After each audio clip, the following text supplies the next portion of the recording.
হঠাৎই শহরের মধ্যে হতে থাকে একের পর এক খুন।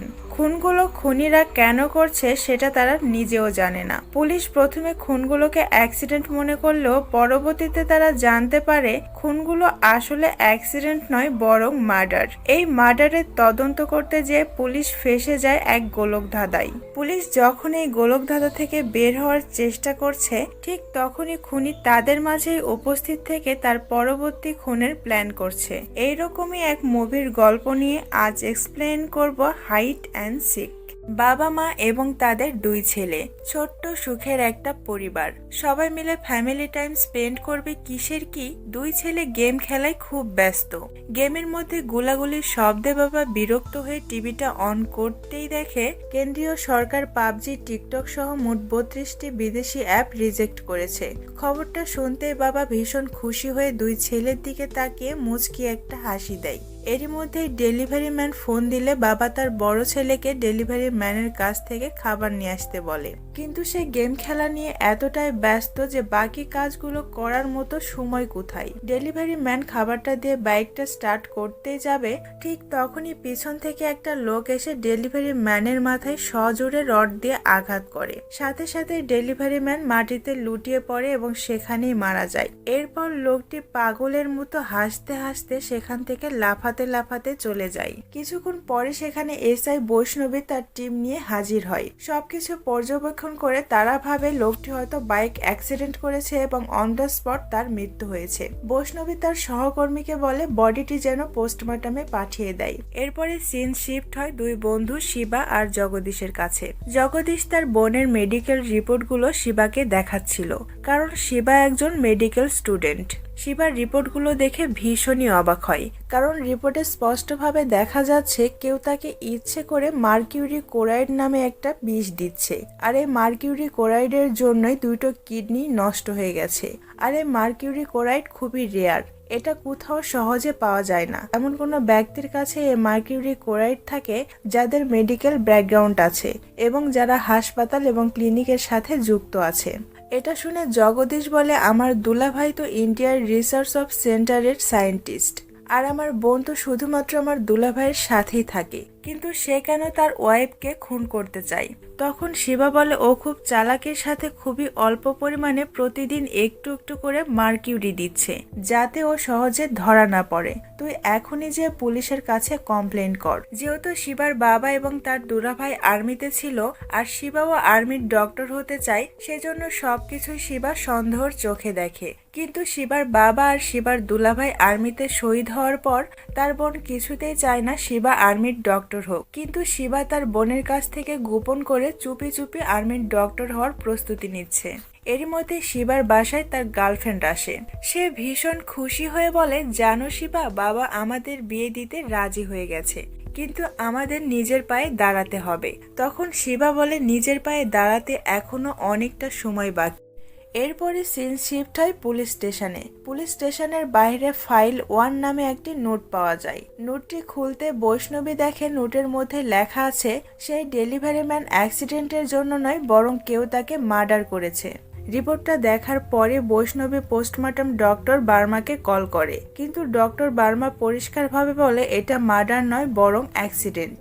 এটা শোনার পর বৈষ্ণবী ফাইলটি একপাশে রেখে দেয় এবং সেখানে থাকা একটা বাচ্চাকে নিয়ে সাইকিয়াট্রিক ডক্টর কিশোরের কাছে যায়, কারণ কিছুক্ষণ আগে এই বাচ্চা ছেলেটি কোনো কারণ ছাড়াই কিছু লোকের উপর পাথর ছুঁড়ছিল। তাকে পাথর ছোড়ার কারণ জিজ্ঞেস করলে সে কোনো উত্তর না দিয়ে চুপচাপ থাকে। ডক্টর কিশোর সবকিছু পর্যবেক্ষণ করে বৈষ্ণবীকে বলে, হয়তো ছোটবেলার কোনো স্মৃতি এখনো তাকে তাড়া করে বেড়াচ্ছে, তাই বাচ্চাটি এখনো ট্রমার মধ্যে আছে, কিছুদিন গেলেই হয়তো ঠিক হয়ে যাবে। আর এই ডক্টর কিশোর হচ্ছে শিবার গার্লফ্রেন্ড বর্ষার বাবা। পরের দিন শিবা কলেজ গেলে দেখে তার বন্ধু ববিও গেম খেলায় খুব ব্যস্ত। শিবা ববিকে বলে, কি রে, সারাদিন মোবাইল নিয়ে কি করিস? তখন ববি বলে, আরে গেমের মধ্যে টুর্নামেন্ট চলছে। এরপরে তারা ভিতরে যেতে কেউ একজন ছাদ থেকে লাফ দিয়ে সুইসাইড করে। বাইরে আসার পর শিবা দেখে এটা আর কেউ নয়, তার বন্ধু বিষ্ণু।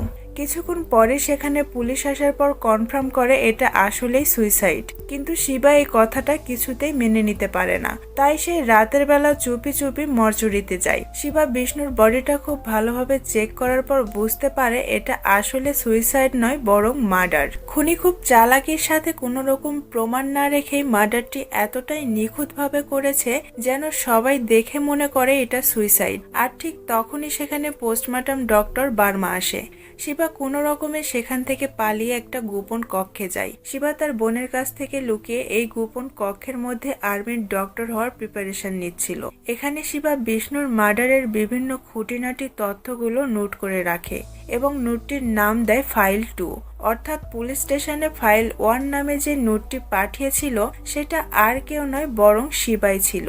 আসলে সেদিন বৈষ্ণবী ডেলিভারি ম্যানের লাশের কাছে আসার আগে সেখানে শিবা এসেছিল এবং শিবা লাশটিকে খুব ভালোভাবে পর্যবেক্ষণ করার পর বুঝতে পারে এটা আসলে অ্যাক্সিডেন্ট নয় বরং মার্ডার।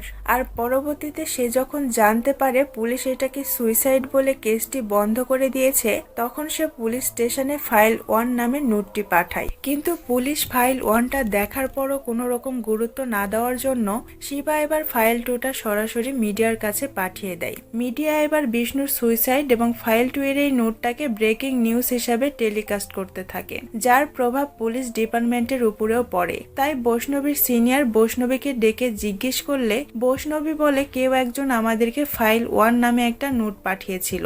তখন আমরা ভেবেছিলাম কেউ হয়তো আমাদের সাথে মজা করেছে। পরবর্তীতে আমি অবশ্য শিওর হওয়ার জন্য পোস্টমর্টম ডক্টর বার্মাকে কল করেছিলাম, কিন্তু সে বলেছে এটা মার্ডার নয় বরং অ্যাক্সিডেন্ট, যার জন্যই আমরা কেসটাকে বন্ধ করে দিয়েছি। সবকিছু শোনার পর সিনিয়র অফিসার বলে বিষ্ণুর বডিটা অন্য কোনো ডাক্তারের কাছে যেন দ্বিতীয়বার পোস্টমর্টম করানো হয়। অন্য ডাক্তার বিষ্ণুর বডিটা পোস্টমর্টম করার পর পুলিশ টিমকে জানায় এটা আসলে সুইসাইড নয় বরং মার্ডার।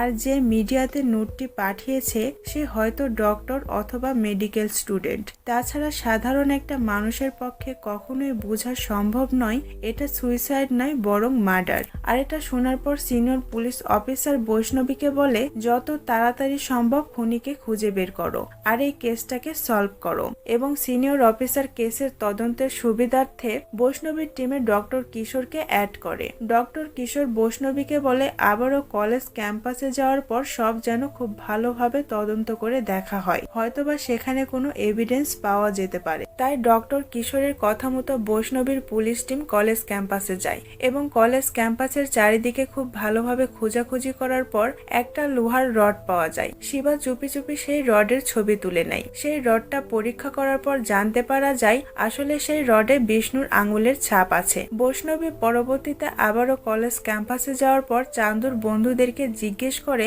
চান্দুর কাছে এরকম কোনো রড ছিল কিনা, কিন্তু সবাই বলে চান্দুর কাছে এরকম কোনো রড ছিল না। রডটি নিয়ে অনেক খোঁজাখুঁজি এবং রিসার্চ করার পর জানতে পারা যায় রডটি একটি অ্যান্টিক পিস। তাই বৈষ্ণবী তার পরিচিত একজন আর্কিওলজিস্টের কাছে যায়। রডটি দেখার পর আর্কিওলজিস্ট বলে এই রডের সামনের এবং পিছনের অংশ কোথায়, এটা তো রডের মাঝের অংশ।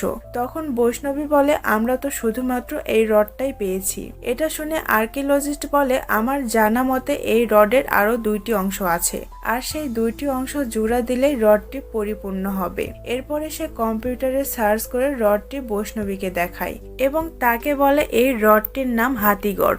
গিরিবর্ধন রাজার আমলে সাউথ ইন্ডিয়ার একটি ছোট্ট গ্রামে রহস্যজনকভাবে অনেক লোক মারা যেতে থাকে আর সেই জন্য গ্রামবাসী রাজার কাছে এই সমস্যার সমাধান করতে বলে, কিন্তু রাজার এসবে কোনো গুরুত্বই ছিল না। তাই যেসব গ্রামবাসীরা মারা গেছিল তার স্বজনরা বিরক্ত হয়ে রাজাকে এই মৃত্যুর জন্য দায়ী করতে থাকে। তারা বলতে থাকে রাজার অবহেলার জন্য গ্রামে এরকম মৃত্যুর তাণ্ডব চলছে।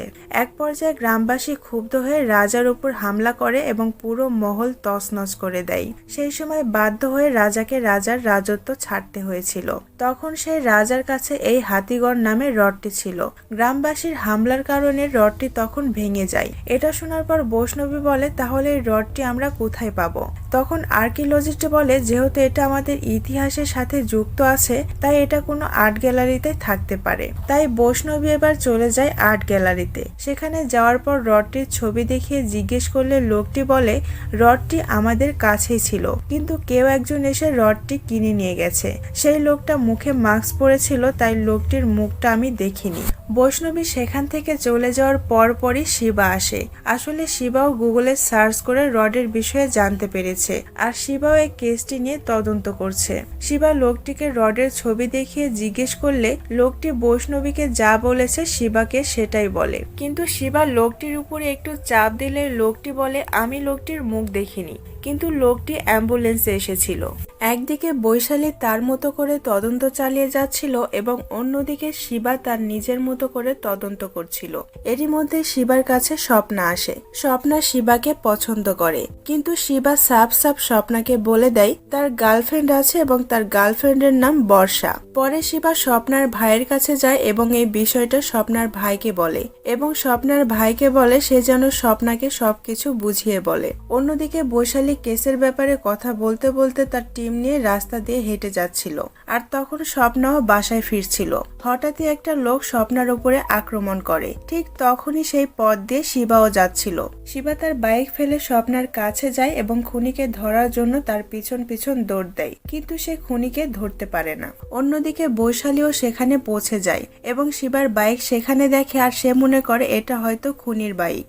তাই সে তার টিমকে বলে বাইকের নাম্বার প্লেট থেকে বাইকটা কার খোঁজ নিতে, এবং সেখানে তারা হাতিগড়ের দ্বিতীয় অংশটিও পেয়ে যায়। অন্যদিকে শিবা সেখানে ফিরে আসার পর বুঝতে পারে পুলিশ তার বাইক দেখে তাকে সন্দেহ করবে, সেজন্য সে সেখান থেকে পালিয়ে যায়। বৈশালী বাইকের নাম্বার প্লেট থেকে শিবার ব্যাপারে জানতে পারে এবং শিবাকে অ্যারেস্ট করতে তার বাসায় যায়, কিন্তু শিবার বোন বারবার বলতে থাকে তার ভাই কখনোই খুন করতে পারে না। বৈশালী সেখানে বিভিন্ন রকম জিনিসপত্র ঘাটাঘাটি করে জানতে পারে আসলে সেই নোটগুলো শিবাই পাঠিয়েছিল, তাই শিবার উপর তার সন্দেহটা আরো বেড়ে যায়। অন্যদিকে থানায় ফাইল 4 নামে আরো একটি নোট আসে। সেই নোটের মধ্যে একটা চিঠিও ছিল। চিঠিতে লেখা ছিল খুনি আরো একটা খুন করতে চলেছে, যদি পারে পুলিশ তাকে যেন ধরে দেখায়, এবং সেই নোটের মধ্যে লোকেশনের হিংসও দেওয়া ছিল। অন্যদিকে শিবা চিন্তা করতে থাকে সে যদি খুনিকে পুলিশের হাতে ধরিয়ে দিতে না পারে তাহলে সে কখনোই নিজেকে নির্দোষ প্রমাণ করতে পারবে না। তাই সে সাহায্যের জন্য তার বন্ধু ববিকে কল করে, কিন্তু ববি কেন জানি অনেক ঘাবড়েছিল। সে শিবার কোনো কথারই ঠিক মতো উত্তর দিচ্ছিল না। শিবা ভিডিও কলে ববির পিছনের ব্যাকগ্রাউন্ড দেখে বুঝতে পারে ববি এখন কোথায় আছে, তাই সে ববির সাথে দেখা করতে রওনা দিয়ে দেয়। সেখানে যাবার পর শিবা যেটা দেখে সেটা দেখার জন্য সে মোটেও প্রস্তুত ছিল না। ববি হঠাৎই হাতে একটা লোহার রড নিয়ে একটা ছেলের মাথায় আচমকায় আঘাত করে। ছেলেটি সেখানেই মারা যায়। শিবা কিছু বুঝে ওঠার আগে সেখানে আরো একটি লোক চলে আসে এবং ববির গলা কেটে দেয়। সাথে সাথে ববি সেখানে মারা যায় এবং লোকটি হাতিগড়ের তৃতীয় অংশটি ফেলে সেখান থেকে পালিয়ে যায়। শিবা একে একে তার সব বন্ধুগুলোকে হারিয়ে অনেকটাই ভেঙে পড়ে। সে বুঝতেই পারে না শহরে আসলে চলছেটা কি, মানুষ কেন পাগলের মতো একজন আরেকজনকে খুন করছে। আর কিছুক্ষণের মধ্যেই সেখানে বৈশালী তার টিম নিয়ে পৌঁছে যায়। বৈশালী শিবাকে অ্যারেস্ট করে থানায় নিয়ে আসে, কিন্তু শিবা বারবার বলতে থাকে সে কোনো খুনই করেনি, তাকে কেউ ইচ্ছে করে ফাঁসাচ্ছে। পুলিশ শিবার উপর অনেক টর্চার করার পরও শিবা বারবার একই কথা বলতে থাকে, সে খুনগুলো করেনি। কিছুক্ষণ পরে সেখানে সাইকিয়াট্রিক ডক্টর কিশোর আসে। শিবা কিশোরকে বলে, আঙ্কেল আমি খুনগুলো সত্যিই করিনি, কিন্তু পুলিশ আমার কথা বিশ্বাসই করছে না। তখন কিশোর বলে, আমি তোমার কথাই বিশ্বাস করি আর আমি তোমাকে সাহায্যও করব। কিশোর বৈশালীকে শিবার কাউন্সিলিং এর কথা বলে শিবাকে তার হাসপাতালে নিয়ে যায়। সেখানে কিশোর শিবার ট্রিটমেন্ট করতে থাকে, কিন্তু সুযোগ বুঝে শিবা একদিন হাসপাতাল থেকে পালিয়ে যায়। শিবা যে কোনো ভাবে নিজেকে নির্দোষ প্রমাণ করতে চাইছিল, তাই সে দ্বিতীয়বারের মতো আবারও সেই আর্ট গ্যালারিতে যায়, যাতে সে জানতে পারে হাতিগড়টি কে কিনেছিল। কিন্তু শিবা সেখানে পৌঁছার আগেই খুনি সেখানে আসে আর লোকটিকে চেয়ারের সাথে বেঁধে জীবন্ত আগুনে পুড়িয়ে দেয়। এটা দেখে শিবা সেখান থেকে পালিয়ে যায়। কিছুক্ষণের মধ্যেই বৈশালী সেখানে আসে। বৈশালী মনে করে শিবা তার প্রমাণগুলো লোপাট করার জন্য লোকটিকে জীবন্ত পুড়িয়ে দিয়েছে। তাই বৈশালী শিবাকে অ্যারেস্ট করার জন্য একটা প্ল্যান বানায়। প্ল্যান অনুযায়ী শিবার বোনকে গ্রেপ্তার করে হাসপাতালে নিয়ে যেতে থাকে, কারণ শিবার বোন প্রেগনেন্ট ছিল। কিন্তু হাসপাতালে যাবার পথে একটা অ্যাম্বুলেন্স এসে ধাক্কা দেয়। আর যেই লোকটি ধাক্কা দেয় সেটা আর কেউ নয়, সেই লোকটি ছিল যে ববি আর স্বপ্নাকে খুন করেছিল। হাসপাতালে যাবার পর ডক্টর বাচ্চাটিকে বাঁচাতে পারলেও শিবার বোনকে বাঁচাতে পারে না। এই বিষয়টা নিয়ে বৈশালী খুবই কষ্ট পায়। সে ভাবতে থাকে তার এই বাজে প্ল্যানের জন্য শিবার বোনের মৃত্যু হয়েছে, তাই সে নিজের চাকরি থেকে রিজাইন করার সিদ্ধান্ত নেয়। অন্যদিকে শিবার বন্ধু শিবাকে কল করে তার বোনের ব্যাপারে বলে, তাই শিবা হাসপাতালে ছুটে আসে এবং বোনের লাশ দেখার পর শিবা একেবারে ভেঙে পড়ে আর পুলিশের কাছে স্যালেন্ডার করার সিদ্ধান্ত নেয়। কিন্তু তার বন্ধু বলে সে যদি পুলিশের কাছে স্যালেন্ডার করে দেয় তাহলে তার বোন আর বন্ধুকে যে খুন করেছে সে নির্দ্বিধায় ঘুরে বেড়াবে এবং আরো অনেককেই খুন করবে। তাই শিবা দ্বিতীয়বারের মতো আবারও পালিয়ে নিজের বাসায় যায়। সেখানে যাবার পর প্রতিবেশীর চিৎকার চেঁচামেচি শুনে প্রতিবেশীর বাসায় যায়। আর এখানে আমরা সেই দুটো বাচ্চাকে দেখতে পাই যাদেরকে মুভির প্রথমেই দেখেছিলাম। বড় ভাইটি ছোট ভাইয়ের উপর রড দিয়ে আঘাত করতে যাচ্ছে, ঠিক তখনই শিবা তার বড় ভাইকে আটকায় আর কোনো রকমে হাত পা বেঁধে তাকে ঘরের মধ্যে আটকে রাখে। শিবা বুঝতে পারে না আসলে এসব হচ্ছেটা কি। সে তার ছোট ভাইকে জিজ্ঞেস করলে ছোট ভাই বলে আসলে তারা দুই ভাই স্পাইডার নামে একটা গেম খেলতো। গেম খেলতে খেলতে হঠাৎই তার বড় ভাই আচমকায় তার উপরে আঘাত করতে আসে। তখন গেমের মধ্যে একটা টুর্নামেন্ট চলছিল। টুর্নামেন্টের কথা শুনতে শিবার ববির কথা মনে পড়ে। ববিও বলেছিল গেমের মধ্যে টুর্নামেন্ট চলছে, তাই সে আর দেরি না করে সাথে সাথে স্বপ্নার ভাইয়ের সাথে দেখা করতে যায়, কারণ স্বপ্নার ভাই একজন গেম ডেভেলপার। শিবা স্বপ্নার ভাই সুরজকে স্পাইডার গেমের কথা বলে এবং এই গেমের ডিটেলস বের করতে বলে। সুরজ গেমের ডিটেলস বের করে চমকে যায় এবং শিবাকে বলে সেজন্য পুলিশকে কল করে এখানে আসতে বলে। শিবা প্রথমে রাজি হচ্ছিল না, কিন্তু পরে সুরজের কথায় পুলিশকে কল করে। তখন বৈষ্ণবী থানার বাইরে রিজাইন লেটার দেওয়ার জন্য বসেছিল।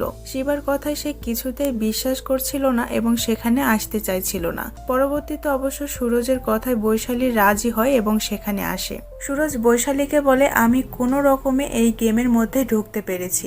এই গেমের 3টি লেভেল আছে। প্রথম লেভেলটি স্বাভাবিক গেমের মতোই। প্রথম লেভেলটা পার করার পর প্লেয়ার যখনই দ্বিতীয় লেভেলে যায় তখন গেমটা অটোমেটিক আপডেট হয়ে কিছুটা ভায়োলেন্ট হয়ে যায়। এর পরবর্তীতে যারা 3 লেভেলে যায় তখন তারা লাইভ কিলিং করতে শুরু করে। দ্বিতীয় লেভেলের খেলোয়াড় যারা বারবার চেষ্টা করার পরও তৃতীয় লেভেলে পৌঁছাতে পারে না তাদেরকে তৃতীয় লেভেলের খেলোয়াড় খুন করে। আর তারা বুঝতেও পারে না তারা একজন মানুষকে খুন করছে, কারণ তারা যখন খুন করে তাদের চোখে লেন্স এবং কানে ইয়ারফোন থাকে, যার জন্য তারা মনে করে তারা গেমের মধ্যেই আছে। আর যেহেতু তারা গেমের মধ্যে থাকে তাই মানুষজনকে তাদের শত্রু মনে করে এবং এই গেমটা জেতার জন্য এই শত্রুকে তাদের খুন করতে হবে। তাই তারা নিজেদের অজান্তেই মানুষকে খুন করে ফেলে। আর এভাবেই তৃতীয় লেভেলের প্লেয়ার মানুষকে খুন করে গেমে জয়ী হয় এবং চতুর্থ লেভেলে যায়।